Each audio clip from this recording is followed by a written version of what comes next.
নমস্কার, আমার চ্যানেলে তোমাদেরকে স্বাগত জানিয়ে শুরু করছি আমার আজকের রেসিপি।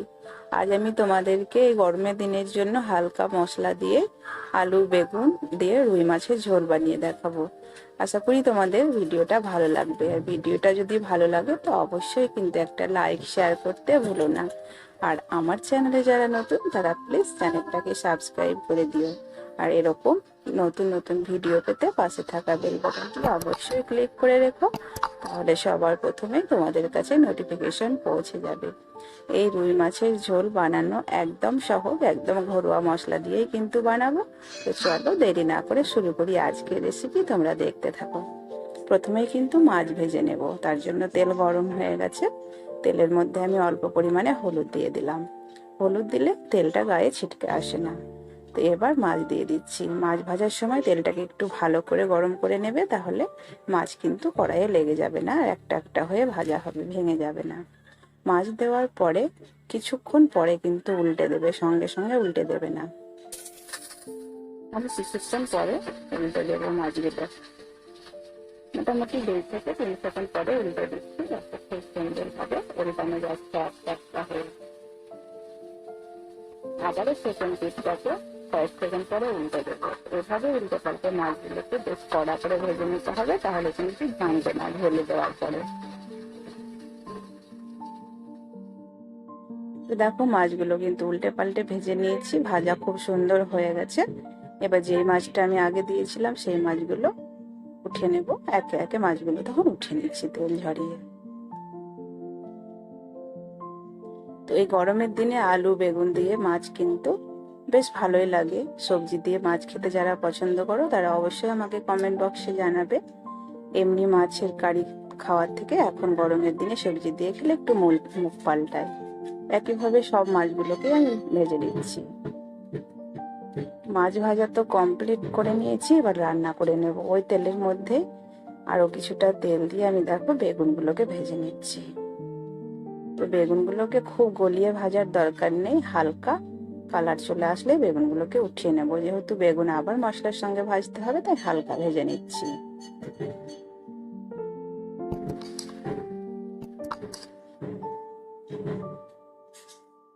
বেগুন ভাজা হয়ে গেছে, উঠিয়ে নিয়েছি। এবার কিন্তু আলু আমি লম্বা করে কেটে নিয়েছি, আলুগুলো ভেজে নিচ্ছি।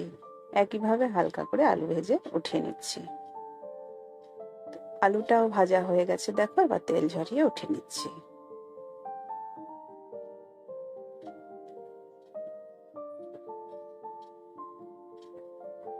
আলু উঠে নিয়েছি, এবার ওই তেলের মধ্যে আমি অল্প কিছুটা তেল আরো দিয়ে দিলাম। এবার তেলের মধ্যে কিছু ফোড়ন দিচ্ছি। তেজপাতা দিয়ে দিলাম দুটো, একটা শুকনো লঙ্কা আর হাফ চামচ মতো গোটা জিরে দিয়ে দিলাম। অল্প একটু হলুদ দিয়ে কুচানো পেঁয়াজ আমি দিয়ে দিলাম। এবার পেঁয়াজটাকে ভেজে নেব। খুব বেশি ভাজবো না, একদম হালকা ভাজবো। পেঁয়াজের কালার চলে আসলে মশলা দিয়ে দেবো। পেঁয়াজটা কিন্তু মোটামুটি ভাজা হয়ে গেছে। এবার এর মধ্যে আমি টমেটো দেব।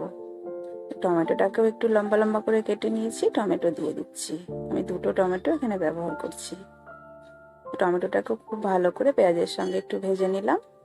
তারপরে টমেটোর মধ্যে দিয়ে দিলাম পরিমাণ মতো হলুদ আর স্বাদ মতো লবণ দিয়ে দিলাম। লবণ আর হলুদ দিয়ে খুব ভালো করে টমেটোটাকে আবার কয়েক সেকেন্ড কাঁচা গন্ধটাকে মেরে নেব। টমেটোর মধ্যে যদি লবণ আর হলুদ দিয়ে দাও, টমেটো কিন্তু খুব ভালো মতো গলে যায়। তো টমেটোটা ভাজা হয়ে গেছে, এবার আমি এর মধ্যে মশলা দেব। তো আদা রসুন আর শুকনো লঙ্কা একসঙ্গে আমি পেস্ট করে নিয়েছি, দিয়ে দিচ্ছি। মশলা দিয়ে খুব ভালো করে গ্যাসের আঁচটাকে কমিয়ে রেখে খুব ভালো করে কষিয়ে নিতে হবে। মশলার কাঁচা গন্ধটাকে মেরে নেব। এবার দিয়ে দিচ্ছি দেখো জিরে গুঁড়ো। তো এখানে বাটা জিরে ব্যবহার করলে আরো ভালো হয়, তো আমি এখানে গুঁড়ো জিরে ব্যবহার করলাম, 1 চামচ মতো জিরে দিয়ে দিচ্ছি। তো মশলাটা কিন্তু মোটামুটি খুব সুন্দরভাবে কষানো হয়ে গেছে, তোমরা দেখে বুঝতে পারছো। এবার ভেজে রাখা সবজি দিয়ে আবারও কয়েক সেকেন্ড মশলার সঙ্গে সবজিগুলোকে ভেজে নেব। খুব বেশি ভাজার দরকার নেই, যেহেতু আলু আর বেগুন আমরা এমনিতেই তেলে ভেজে নিয়েছি। কয়েক সেকেন্ড একটু নাড়াচাড়া করে নিয়ে তারপর জল দিয়ে দেব। একটু স্বাদ বাড়ানোর জন্য আমি দিয়ে দিলাম চিনি। চিনিটাকে দিয়ে আবারও নেড়ে দিচ্ছি খুব ভালো করে। তো তো বেগুন তো গলেই আছে, আর আলুটা সেদ্ধ করার জন্য এখানে জল দিতে হবে। একটু বেশি পরিমাণে জল দিয়ে দেবো। ঝোল রাখতে চাইলে একটু বেশি দেবে, আর যদি একটু হালকা ঝোল রাখতে চাও তো কম জল দেবে। পরিমাণ মতো জলটা নিজেদের মতো করে দিয়ে দেবে। কষানো কমপ্লিট হয়ে গেছে, আমি জল দিয়ে দিলাম। এবার জল দিয়ে খুব ভালো করে সবজিগুলোকে ডুবিয়ে দিচ্ছি।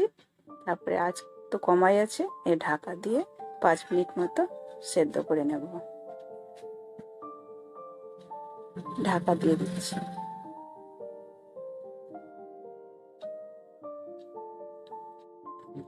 5 মিনিট পরে কিন্তু আমি ঢাকাটা খুলে নিচ্ছি। তো আলু কিন্তু সেদ্ধ হয়ে গেছে, টমেটো সেদ্ধ হয়ে গেছে। টমেটোর খোসা দেখো ভেসে উঠেছে। বেগুন তো সেদ্ধ হয়েই ছিল। এই অবস্থায় কিন্তু মাছ দিয়ে দেবো। আর আলু একটু সেদ্ধ হতে বাকি আছে। মাছ দেওয়ার পরে আবারও ঢেকে রেখে দেবো আঁচ কমিয়ে, এতেই সেদ্ধ হয়ে যাবে। তো এবার কিন্তু আমি মাছ দিয়ে দিচ্ছি।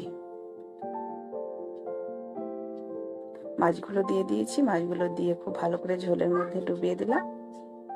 আবারও কিন্তু ঢাকা দিয়ে এই অবস্থায় আঁচ কমিয়ে আরো 5 মিনিট রান্না করে নিলে আমাদের রান্নাটা একদম রেডি হয়ে যাবে। তো দেখো আমি এবার কিন্তু ঢাকাটা দিয়ে দিচ্ছি।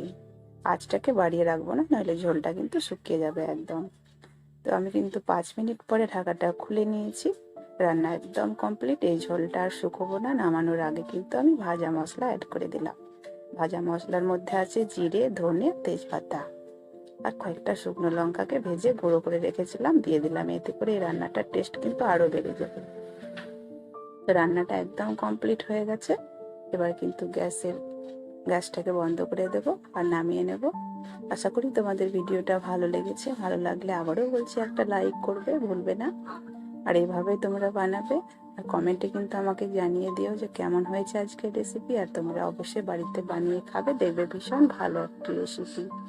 ভালো লাগে এই গরমের দিনে হালকা পাতলা, খুব একটা মশলা না, গরুয়া মশলা দিয়ে কিন্তু আজকের রান্না একদম কমপ্লিট হয়ে গেল।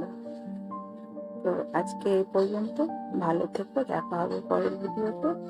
আর আমার চ্যানেলে যদি নতুন হয়ে থাকো অবশ্যই চ্যানেলটাকে সাবস্ক্রাইব করে আমার পাশে থেকো।